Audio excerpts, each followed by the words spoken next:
നമസ്കാരം, മഹാന്മാ ന്യൂസിലേക്ക് സ്വാഗതം. ബി.ജെ.പിയുടെ 400 കോടി പാഴായി. തെരഞ്ഞെടുപ്പ് സർവേ നടത്താൻ ചാനലുകൾക്കും ഏജൻസികൾക്കും നൽകിയ തുക ഫലം കണ്ടില്ല. 300-നും 350-നും ഇടയ്ക്ക് സീറ്റ് പ്രവചിച്ച ഏജൻസികൾ നടത്തിയ ആലോചന പൊളിഞ്ഞു. ദേശീയ തലത്തിലുള്ള ടെലിവിഷൻ ചാനലുകളും ചില തെരഞ്ഞെടുപ്പ് സർവേ ഏജൻസികളും അടക്കം 12ഓളം തെരഞ്ഞെടുപ്പ് സർവേ ഫലമാണ് വോട്ടെണ്ണുന്നതിന് മുൻപ് പ്രചാരത്തിൽ വന്നത്. വിവിധ ചാനലുകൾക്കും സർവേ ഏജൻസികൾക്കും വേണ്ടി ബി.ജെ.പിയുടെ കേന്ദ്ര നേതൃത്വം നൽകിയത് 400 കോടിയോളം രൂപയായിരുന്നു. തെരഞ്ഞെടുപ്പ് പ്രചരണം ശക്തമായി നിൽക്കുന്ന സമയത്ത് ബി.ജെ.പിയും മുന്നണിയും അതിശക്തമായ ഭൂരിപക്ഷം നേടുമെന്ന രീതിയിൽ തെരഞ്ഞെടുപ്പ് ഫല പ്രവചനം നടത്തുന്നതിന് വേണ്ടിയാണ് ഇത്രയും ഭീമമായ തുക ബി.ജെ.പി പലർക്കായി നൽകിയത്. പാർട്ടി ഈ സർവേ ഫലങ്ങൾ തയ്യാറാക്കുന്ന രീതിയും മറ്റും കൈമാറുന്നതിന് ഒരു പ്രത്യേക സംഘത്തെ ചുമതലപ്പെടുത്തുകയും ചെയ്തിരുന്നു.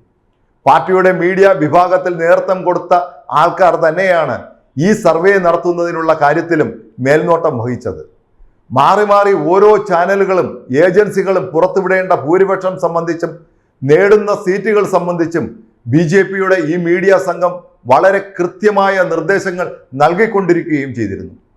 ഈ പ്രവചന സംഘത്തിന്റെ നിർദ്ദേശപ്രകാരമായിരുന്നു പ്രധാനമന്ത്രി നരേന്ദ്രമോദി 400 സീറ്റിന്റെ വിജയം എന്ന രീതിയിൽ തെരഞ്ഞെടുപ്പ് റാലികളിൽ പ്രസംഗിച്ചിരുന്നത്.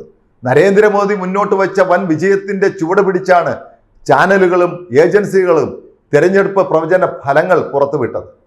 ചാനലുകളും ഏജൻസികളുമായി ദേശീയ തലത്തിൽ 12-ലധികം തെരഞ്ഞെടുപ്പ് സർവേ ഫലങ്ങൾ പുറത്തുവിട്ടിരുന്നു. ഇവയെല്ലാം തന്നെ ബി.ജെ.പി ഒറ്റയ്ക്ക് 350 സീറ്റ് അധികം നേടും എന്ന രീതിയിലുള്ള പ്രവചനമാണ് നടത്തിയത്.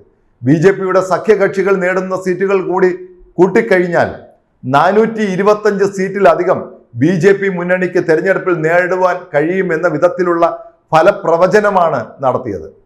വോട്ടെടുപ്പ് അവസാന ഘട്ടം കഴിഞ്ഞപ്പോൾ ഈ ഏജൻസികൾ തന്നെ നടത്തിയ എക്സിറ്റ് പോൾ സർവേ ഫലങ്ങളിലും നരേന്ദ്രമോദി 400ഓളം സീറ്റുകളുടെ വൻ ഭൂരിപക്ഷത്തിൽ മൂന്നാം സർക്കാർ രൂപീകരിക്കുമെന്ന തരത്തിലുള്ള പ്രഖ്യാപനമാണ് ഉണ്ടായത്. എന്നാൽ വോട്ടെണ്ണൽ തുടങ്ങിക്കഴിഞ്ഞപ്പോൾ ബി.ജെ.പിയുടെ സീറ്റ് നില താഴോട്ട് പോയിക്കൊണ്ടിരുന്നു. എന്ന് മാത്രമല്ല, വലിയ വീരവാദം പറഞ്ഞിരുന്ന പ്രധാനമന്ത്രി നരേന്ദ്രമോദി സ്വന്തം മണ്ഡലമായ വാരണാസിയിൽ ആദ്യത്തെ 1 മണിക്കൂറെങ്കിലും തോൽവി നേരിട്ട ഫലമാണ് പുറത്തു വന്നത്.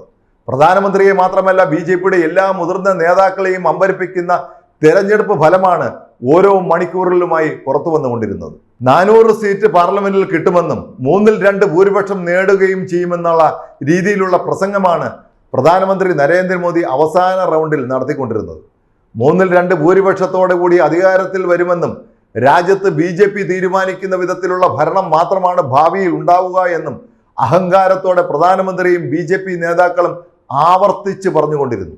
ഈ സാഹചര്യം നിലനിൽക്കുമ്പോഴാണ് വോട്ടെണ്ണലിന്റെ ഫലങ്ങൾ ബി.ജെ.പിക്ക് കനത്ത തിരിച്ചടിയായി മാറുന്ന അനുഭവമുണ്ടായത്. പണം വാരിയെറിഞ്ഞ് എം.എൽ.എമാരെയും എം.പിമാരെയും ഒക്കെ വിലയ്ക്ക് വാങ്ങി സർക്കാരുകൾ രൂപീകരിക്കുന്നതിനും പാർട്ടി ഈ തരത്തിൽ വളർത്തിയെടുക്കുന്നതിനും എല്ലാ തന്ത്രങ്ങളും പയറ്റിക്കൊണ്ടിരുന്ന ബി.ജെ.പിയുടെ നേതാക്കൾ അവസാനം ലോക്സഭാ തെരഞ്ഞെടുപ്പിലും പണം വാരിയെറിഞ്ഞ് കൃത്രിമ പബ്ലിസിറ്റി നടത്തിക്കൊണ്ട് ജനങ്ങളുടെ മനസ്സ് മാറ്റാൻ ശ്രമം നടത്തിയെങ്കിലും അത് കാര്യമായി വിജയിച്ചില്ല. എന്ന് മാത്രമല്ല, ഇത്തരത്തിൽ ബി.ജെ.പി എന്ന പാർട്ടിക്കും ഘടകകക്ഷികൾക്കും വലിയ ഭൂരിപക്ഷം പ്രവചിച്ച ചാനലുകൾക്കും തെരഞ്ഞെടുപ്പ് ഫലം പ്രവചന വിദഗ്ധന്മാർക്കും കനത്ത തിരിച്ചടിയായി മാറുന്ന സാഹചര്യമുണ്ടായി. ബി.ജെ.പിയെ സംബന്ധിച്ചിടത്തോളം മുൻപേ തെരഞ്ഞെടുപ്പുകളുടെ അപേക്ഷിച്ച് ഈ തെരഞ്ഞെടുപ്പുകളിൽ കൃത്യമായ ബി.ജെ.പി അനുകൂല അന്തരീക്ഷം സൃഷ്ടിക്കുന്നതിന് ഉദ്ദേശം വെച്ചുകൊണ്ടാണ് സർവേ ഫലങ്ങൾക്ക് വേണ്ടി 400 കോടിയിലധികം രൂപ വിനിയോഗിച്ചത്. ബി.ജെ.പിയുടെ നേതൃത്വത്തിലുള്ള ബുദ്ധി രാക്ഷസന്മാരും മീഡിയ സംഘവും അതുപോലെ തന്നെ പ്രധാനമന്ത്രി നരേന്ദ്രമോദി, അമിത്ഷാ, ജെ.പി നദ്ദ തുടങ്ങിയ നേതാക്കളും ഒരുമിച്ച് നിന്നുകൊണ്ടാണ് ഈ പറഞ്ഞ ഫലപ്രവചന പ്രവർത്തനങ്ങൾക്ക് നേതൃത്വം കൊടുത്തത്.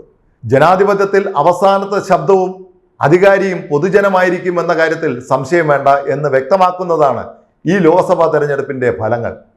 കഴിഞ്ഞ 2 തവണകളിലായി രാജ്യത്തിന്റെ ഭരണ നിർവഹണത്തിൽ കടന്നു വന്ന ബി.ജെ.പിയും പ്രധാനമന്ത്രി നരേന്ദ്രമോദിയും ഇന്ത്യയിൽ നിലനിൽക്കുന്ന യഥാർത്ഥ ജനാധിപത്യത്തെയും മതേതരത്വത്തെയും സോഷ്യലിസത്തെയും മാറ്റി നിർത്തിക്കൊണ്ട് ഹൈന്ദവ മേധാവിത്വം ഉറപ്പിക്കുവാനും അതുപോലെ തന്നെ RSS സംഘപരിവാർ ശക്തികളുടെ നിർദ്ദേശങ്ങൾക്ക് ചെവി കൊടുത്തുകൊണ്ട് ഭരണം നടത്തുവാനും നടത്തിയ നീക്കങ്ങൾക്കുള്ള ജനങ്ങളുടെ തിരിച്ചടിയാണ് ലോക്സഭാ തെരഞ്ഞെടുപ്പിന്റെ ഫലങ്ങളെന്ന് നിസ്സംശയം പറയാം. നന്ദി.